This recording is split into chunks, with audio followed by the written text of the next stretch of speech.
So the Tigers, they got their first spring training game in 6 days. It's coming up fast. It's coming up fast. So overall, with this team, I don't think them winning the division or getting to the playoffs is too much to ask. I am optimistic about this team this year. I like the pitching staff, Mize, Struble, Matt Manning. They bought in Maeda. I think he's an upgrade over Matt Boyd. So I'm optimistic about this Tigers team going in this year. You finished second last year. You finished second last year in the Central. So can you get to the first spot this year? I don't think that's too much to ask. So I'm optimistic about this team. Torkelson was raking at the end of last year. Hopefully he can pick up where he left off. I like Parker Meadows. I think Riley Green is a good player. I expect this team to compete. I don't think this team getting to the playoffs is too much to ask. And Javi Baez, I'm not going to go into this season with a negative mind frame when it comes to Javi. I know, look, last year was ugly, only 9 home runs. I'm not going into the season with a negative mindset. I'm going to be optimistic about Javi. I'm optimistic about this team, and I think them winning this division isn't too much to ask. Go ahead, Reed. I'll let you go first. Yeah, I mean it's definitely wide open. It's one of the worst. The White Sox have just fallen. They're getting rid of Tim Anderson. They basically sold the farm in the White Sox.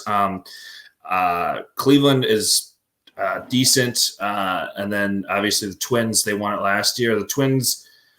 I mean, they've shown that they can play, but I think the Tigers ultimately do have the best roster out of any of the teams that are here. I think. We got to see if Colt Keith is going to come in and play second base. I know that they've designated finally a position to a guy like Justin Henry Malloy, who's down in the minors, who bats well. He's got a good bat. He's supposed to be playing outfield, so I think that they could end up. I think ultimately they would try and move him to outfield and maybe Riley Green to DH just to avoid some injuries because Riley Green has been hurt, but he is a good fielder, but he gets hurt quite a bit. Parker Meadows is fast, so he's good out there. So I don't know if they were going to run 4 outfielders. I don't know what they would do, but yeah, I mean, I have high hopes. I think there's a lot of guys in their farm system. I think they're ranked 5th. The only thing I wish they would do, which they said earlier in the week when the whole spring training thing started, is that they're not going to bring in another veteran. Like I wish they would bring in Chapman, the guy from Toronto. There's a couple other names out there, just a veteran bat to kind of teach these young guys. Like you said, Torque was raking. Riley Green was hitting really well. Gary Carpenter was hitting well. But all these guys aren't going to come out and keep hitting like that. Hopefully Torkelson does because he was your number 1 pick a while ago. Riley Green obviously was a higher pick. Carpenter was not. I mean, he might. We'll have to see, but yeah, I want to see Colt Keith. I mean, with his big deal. Like I know a lot of people put the comparison of who don't know baseball terms. This is basically signing like a Jahmyr Gibbs or a Laporta to year's deal, their next 4-year deal already before they even touch the field. So, I mean, if you have that high hopes in him, he should be in your starting lineup. He should be in your batting rotation. He's got a big bat. So yeah, I would like to see more young kids come up. I want to see Justin Henry Malloy. I think he's going to be solid. My hot take for the season is that Max Clark will actually get called up after the All-Star break. I think that the Tigers are going to.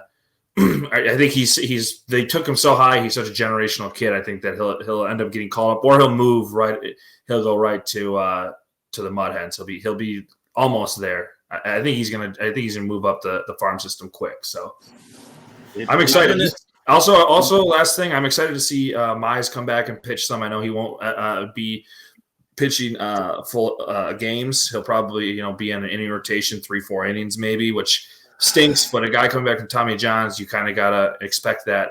Along with Reese Olson, I think that going to be a really good pitcher. I think he'll end up being probably one of the. He might step in and be the ace. I know he's still Thierry Skubal, but I'm excited for those guys. I will say this is the first time in not even because the Tigers used to buy the free agents a lot of times they weren't good at drafting and developing the guys. This is like the first time in a long time I'm excited by some of this young talent that's in the outfield and that's in the infield. Riley Green, like you guys talked about. I know Javi Baez guys are just gonna have to put up with it, and hopefully his attitude's a little better this year, and maybe we can get some type of production from him, Raj, because I know you were not happy with his production last year. I'm optimistic. All right, we're gonna be optimistic about it, but I am excited about this Keith guy. They've been hyping him up, like you said, Reed. But my biggest concern, and you guys touch on everything that I thought about, and I'm in agreement with you. I think they can contend to win this division because the AL Central is not good. Although the Royals are trying to add a couple talented pieces. They added a pitcher. They re-signed their star player Billy Witt. Bobby Witt Jr. Bobby Witt Jr. But third base, man, who's playing third base? Really, are we talking about Zach McKinstry playing third base? Is that was what I was hearing? I think he might start out. I think they drafted that Jace Jung, whose brother plays for the Rangers, I believe. I think took the transition from second to third. I think he's supposed to be doing third now. Colt Keith's going to be at second. So I think they tried to get Henry Malloy at third. He didn't like it. They put him in the outfield. So I know that they designated Jace Jung's position to third, I'm pretty sure. Whether he makes the opening day roster or not, I don't know. But I agree with you. Zach McKinstry should not be at third base. He's horrible. I mean, we might not want to do it, but sign Matt Chapman. He's a slugger. He hits the ball out the park. Comerica is a great park to hit home runs out of. Take a flyer on him. You can spend $20-30 million, give him a 1-year deal and call it a deal. And if he works out, good. We can try to keep him. If not, then so be it. But you got to take some chances. I just think Chris Ilitch, man, he's such a cheap ass, man. Like, you're not trying. Are we trying to win? I get it, but you have the money to do it, man. Make this franchise back to relevance and what they're supposed to be. This rebuild is taking like way too long, and if you can get a veteran guy for a little cheaper than what he's still on the market right now, sign him. Like there's no harm, no foul. You don't have to give him a multi-year deal right now. Give him something. I'm sure he wants somebody to sign him.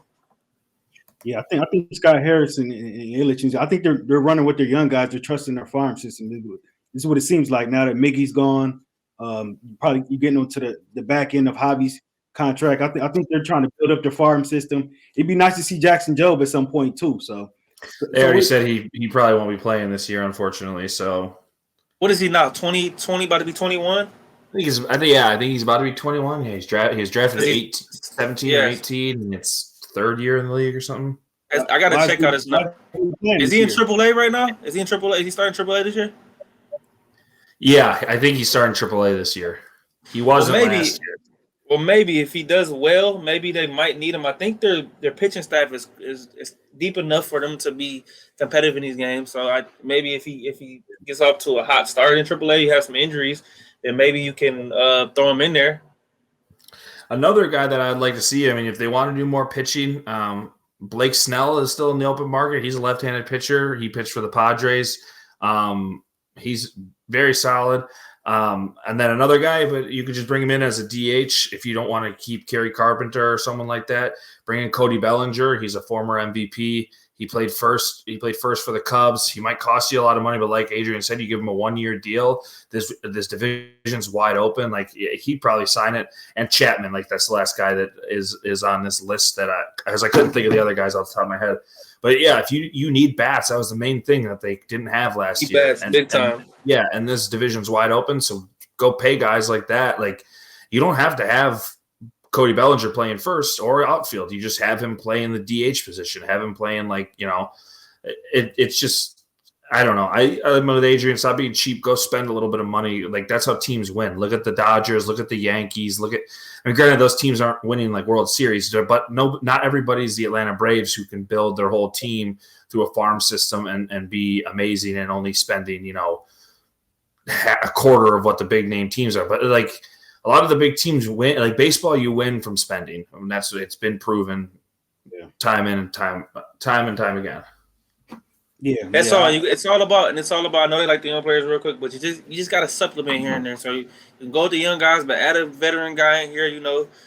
Fit him in there, and he can help the young guys. It's the same thing that we talk about with the Pistons. Like we want a veteran guy for the Pistons. You need a veteran guy for this Tigers team. Granted, this Tigers team's probably a little bit further along than this Pistons team is, 100%. But like you bring the guy into the dugout, he tells you. He has the experience. Chapman has the experience in the playoffs. Snell has the experience in playoffs. Bellinger, he's won a World Series with the Dodgers. So, like, you got to bring one of these guys in, I think. And they could just be playing smoke and mirrors and just saying that they're not going to do it. But I don't have a lot of faith in Chris. Me neither. I'm right there with you. But I will say, I am a big Kerry Carpenter fan. I watched him last year, and I kind of like the the development he's on. He's a good defender out in the outfield, right field. He can hit you some run power still. I think he gives you everything you want and a good solid outfielder. So I do like him. Yeah, for sure. Last question on the Tigers. Reed, who you think should be the opening day starter? I mean, I think it's got to be Skubal, right? I think he's the best option that you have, him or Reese Olson. But I think it's got to be Terry Skubal. He's probably their number one guy in the bullpen right now, because of the fact that Casey Mize is obviously coming off the Tommy Johns. So yeah, I would think that he's got to be the one throwing out the first pitch. I would agree too. I like Matt Manning too. I think Matt Manning's a solid option for him. He did okay last year, but I mean they have some guys, but probably Skubal would be the number one guy, especially because we don't know what we're gonna get from Mize yet. So